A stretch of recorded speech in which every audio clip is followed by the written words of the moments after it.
Sejarah baru dicetak pelatih sepak bola timnas Indonesia, siapa lagi kalau bukan Sinteyong. Kita semakin kuat dan buktinya dalam 2 pertandingan terakhir di lanjutan kualifikasi atau pra-Piala Dunia Grup F zona Asia, kita menang melawan musuh bebuyutan kita, The Golden Star Warriors, Vietnam 1-0 di GBK dan 3-0 di Maidin di kota Hanoi. Sehingga kita punya peluang untuk bisa mendampingi Irak lolos ke putaran ketiga dan menciptakan sejarah tentunya di depan mata bagi tim asuhan STY, ya tiket menuju Amerika, dan memungkinkan itu ya, dalam sepak bola segala sesuatu dapat diraih ketika kita sudah berada di putaran ketiga. Sudah terbukti bahwa dia mampu memperjuangkan harkat martabat tim nasional Indonesia sampai detik ini sih luar biasa. Dari awal masuk sepak bola kita compang-camping, liga kita masih berantakan, sampai sekarang juga berantakan. Tapi dia bisa membuat atau cukup tenang lah menghadapi banyak intrik, banyak masalah di federasi, di sepak bola kita, bahkan banyak pengamat yang juga menginginkan dia out. Ya gue hanya bisa bilang cangkemmu gitu loh. Ini maksudnya udah bagus gitu, apalagi sih gitu. Lo orang Indonesia kan gitu. Terus apalagi yang mau dikomplain tentang Sinteyong? Apalagi? Nah inilah susahnya di hidup, ketika kita bekerja dengan benar untuk suatu tujuan yang baik, akan ada banyak sekali gangguan, teman-teman. Ya, saya nggak tahu teman-teman mengalami itu atau nggak, tapi saya sering mengalami itu. Ketika saya bekerja dengan benar untuk tujuan yang baik, pasti akan ada banyak gangguan lah. Pasti akan ada banyak orang yang coba untuk menjatuhkan mental saya. Ya, dan kemudian ketika kita sudah kerja dengan benar, belum tentu juga kita akan dihargai. Ya kan? Sekarang Indonesia sudah menang back to back lawan Vietnam, masih aja saya membaca komentar-komentar, tapi kan belum dapat piala Sinteyong. Ya betul, belum dapat piala. Terus mau diapain itu piala? Apa kalian bisa taruh di rumah kalian? Kan nggak bisa juga. Dan saya pikir tidak ada salahnya kita kalau perlu mengkritik, boleh aja kita mengkritik Sinteyong, tapi sesuai dengan fakta.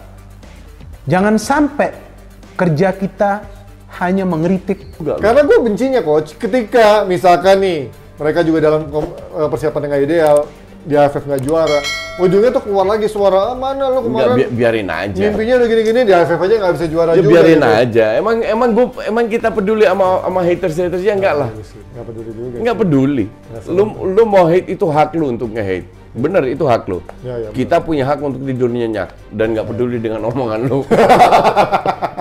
Iya kan? Nggak selebrasi. Ya kita kan memberikan informasi, kita share info dari Offside Duo kepada yang setuju atau yang dukung kita. Kalau lu nggak setuju, that's okay. Nggak ada yang paksa lu nonton Offside Duo kok. Karena Coach Yassin pun bukan nggak mungkin kritik timnasnya juga. Oh iya. Kritik ST-nya juga. Gue udah janji sama Erick Thohir dan Arya kok. Iya, ketika gue akan kritik. Iya. Jadi bukan berarti kita nggak nasionalis, tapi kritikannya realistis, dan membangun, memberi masukan, bukan nyinyir, bukan pribadi. Iya. Dan bukan kayak selalu ngeles mencari-cari kesalahan gitu ya. Iya. Ramai gila orang-orang Indonesia komen Bung Towel. Ada yang kata, abang ambillah Bung Towel ni ke Malaysia, lantiklah Bung Towel ni jadi coach Malaysia. Pada asalnya, aku ingatkan dia orang borak pasal towel tau, pasal tuala ke ni kan. Rupa-rupanya Bung Towel ni nama orang. Jadi orang Indonesia meminta orang Malaysia untuk mengambil Bung Towel sebagai coach, sebagai trainer ataupun sebagai pandit. Okey. Jadi aku telah pun berbincang dengan rakyat-rakyat Malaysia yang lain pasal benda ni, dan kami sebulat suara telah membuat keputusan untuk tidak menerima Bung Towel ni. Tak ada chance bro. Bung Towel simpan sana. Simpan dekat negara Indonesia. Jangan bawa ke Malaysia. Sebab apa? Tim Malaysia ni dah cukup serabut dah. Dah cukup teruk dah. Dah cukup hauk dah. Pemain-pemain hauk. Coach tak tahu apa idea dia. Stadium padang buruk. Apa lagi? Komentator pun tak apa-apa. Jadi kita dah cukup teruk dah, dah cukup serabut dah. Tak payahlah kita nak tambah orang lagi macam Bung Towel ni yang boleh menyerabutkan lagi keadaan. Tak payah. Simpanlah Bung Towel ni duduk diam-diam dekat Indonesia sana. Harap maaf, harap maklum. Nah sekarang kalau misalnya yang sekarang ini bagus, lalu kemudian diperbandingkan dengan Liga 1, memang Liga 1 ini dikit kok yang main. Jadi mayoritas kan dari luar gitu loh, naturalisasi. Jadi menurut saya tanpa data yang clear, nggak enak kalau saya ngomongnya gitu loh. Karena akan menyinggung pelatih sebelumnya. Kalau kita mau bilang diri kita hebat, nggak usah injak orang lain juga gitu. Sebelum lebih lanjut, jangan lupa klik tombol jempolnya, karena jempol kalian adalah bukti kalian cinta Timnas Indonesia. Pengamat sepak bola Indonesia, Tommy Welly atau akrab disebut Bung Towel, baru-baru ini menjadi bulan-bulanan warganet usai kemenangan meyakinkan Timnas Indonesia atas Vietnam dalam laga kualifikasi Piala Dunia 2026 yang digelar pada Selasa, tanggal 26 Maret tahun 2024. Bertanding di Maidin Stadium, Timnas Indonesia berhasil meraih kemenangan 3-0 atas Vietnam. Kemenangan tersebut memperlebar asa skuad Garuda melaju ke putaran ketiga kualifikasi Piala Dunia 2026 sekaligus meraih kemenangan pertama di markas Vietnam sejak tahun 2004 lalu. Namun, di balik kemenangan meyakinkan Timnas Indonesia atas Vietnam, banyak warganet yang berbondong-bondong menyerang pundit senior Indonesia yakni Bung Towel. Banyak warganet yang menilai bahwa komentar-komentar Bung Towel soal Timnas Indonesia dan Sintayong tidaklah objektif, bahkan banyak yang menduga bahwa pundit berusia 53 tahun tersebut memiliki dendam pribadi kepada STY. Salah satu komentar Bung Towel yang paling banyak menyita perhatian publik ketika ia menyatakan bahwa Timnas tanpa diperkuat Tom Haye dan Ragnar akan sulit menang atas Vietnam. Hal itu diungkapkan saat ia memandu acara nobar Vietnam vs Timnas Indonesia yang diadakan Sport 77 bersama Mamat Alkatiri. Coba kalau gak ada Haye dan Ragnar, waduh sulit itu, kata Bung Towel kepada Mamat Alkatiri dalam acara nobar Sport 77, sebagaimana yang dikutip dari akun Instagram @info_sepakbolaiden pada Rabu, tanggal 27 Maret tahun 2024. Kemudian, Mamat Alkatiri langsung menepis pernyataan dari Bung Towel dan membeberkan fakta bahwa di dua pertandingan sebelumnya Timnas Indonesia mampu mengatasi Vietnam walaupun saat itu belum diperkuat oleh Tom Haye dan Orat Mangun. Dua kemenangan Timnas atas Vietnam sebelumnya didapat di Piala Asia 2023 yang dimana saat itu Asnawi Mangkualam dan kolega menang 1-0, dan juga di laga kualifikasi Piala Dunia 2026 yang digelar di Gelora Bung Karno pada tanggal 21 Maret tahun 2024 yang dimana skuad Garuda juga menang dengan skor 1-0. Lah kemarin menang, tidak ada Ragnar sama Haye kan di pertandingan kemarin, ujar Mamat Alkatiri yang bertanya-tanya soal pernyataan Bung Towel. Lemparan ke dalam, tanya Bung Towel. Iya, lawan Vietnam, di Piala Asia juga tidak ada Ragnar sama Haye, ujar Mamat. Kemudian, Bung Towel mengatakan bahwa Tom Haye dan Ragnar Orat Mangun menjadi pembeda dalam kemenangan Timnas atas Vietnam. Kalau di pertandingan ini yang jadi pembeda Haye sama Ragnar, kata Bung Towel. Ya, tapi di Piala Asia menang juga tidak ada Ragnar dan Haye, di pertandingan pertama tidak ada Ragnar dan Haye menang juga, tutur Mamat Alkatiri menegaskan. Pertanyaan-pertanyaan Bung Towel lantas langsung menjadi viral di media sosial. Bahkan banyak warganet yang mengomentari postingan akun Instagram @info_sepakbolaid, yang mengunggah video komentar-komentar dari Bung Towel tentang Timnas Indonesia. Bahkan, banyak warganet yang mengirimkan komentar-komentar miring yang ditujukan kepada Bung Towel. Sudah kubilang analisis Alkatiri lebih hebat dari Towel. Padahal Mamat itu backgroundnya stand up tapi lebih mengerti bola ketimbang Towel dan ini juga menggambarkan bahwa Towel itu sebenarnya pundit abal-abal. Wakak, komentar salah satu warganet. Bung Towel diundang karena mau dipermalukan, skenario itu, komentar lainnya.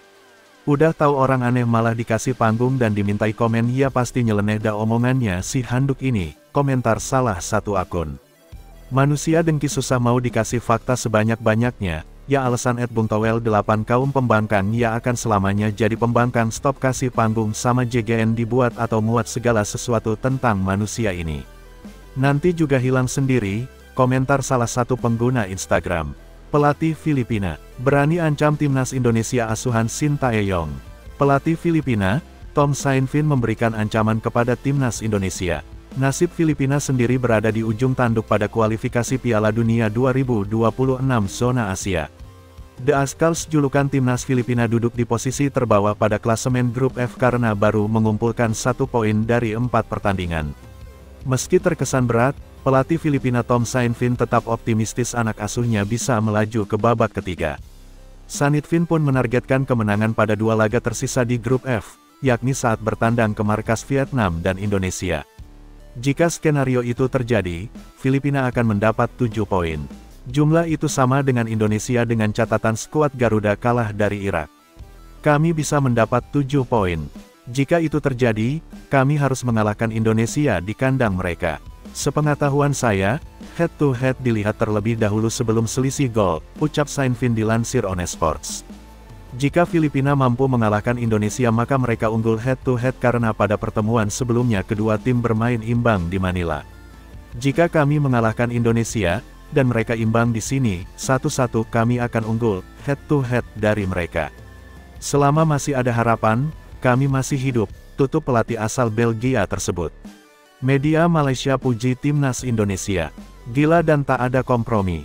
Media Malaysia, Astro Arena menyebut pemain timnas Indonesia bisa tampil bagus sejak Piala Asia hingga kualifikasi Piala Dunia.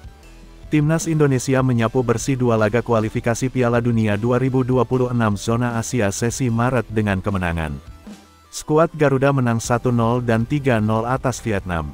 Sebelumnya tim Merah Putih juga tampil percaya diri meski kalah 1-3 dari Irak di Piala Asia 2023 dan 1-5 di kualifikasi Piala Dunia 2026. Satu hal yang disoroti oleh pembawa acara bola itu live di Astro Arena, Faiz Gurun dan KS Stats adalah postur pemain timnas Indonesia.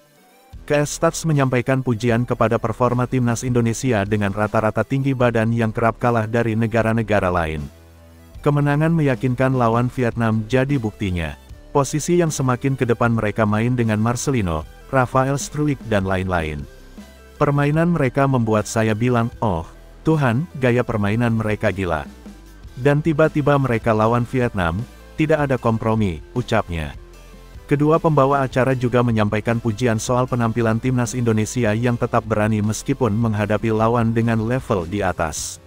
Contohnya saat melawan Irak, saya kembali ke pertandingan lawan Irak di Piala Asia 2023. Lihat permainan lawan Irak dengan cara seperti itu. Bola tetap di bawah, mereka menyerang meski tidak ada striker yang tinggi-tinggi, kata KS Stats di YouTube Astro Arena. Ramadan Sananta bukan yang tertinggi, Hoki bukan, Rafael Struijk juga bukan tertinggi. Ivar Jenner juga tidak, yang tinggi-tinggi pemain belakang, Justin Hubner, Sandy Walsh, Jordi Amat. Semua main di belakang, ia menambahkan. Saat ini Rafael Struijk tercatat memiliki tinggi 187 cm. Dari daftar pemain depan timnas Indonesia di Piala Asia 2023 dan kualifikasi Piala Dunia 2026, Struijk merupakan pemain dengan postur paling tinggi. Namun beberapa pemain lainnya tak memiliki postur setinggi Struijk. Ramadan Sananta 182 cm, Dimas Derajat 178 cm, dan Hoki Caraka 182 cm.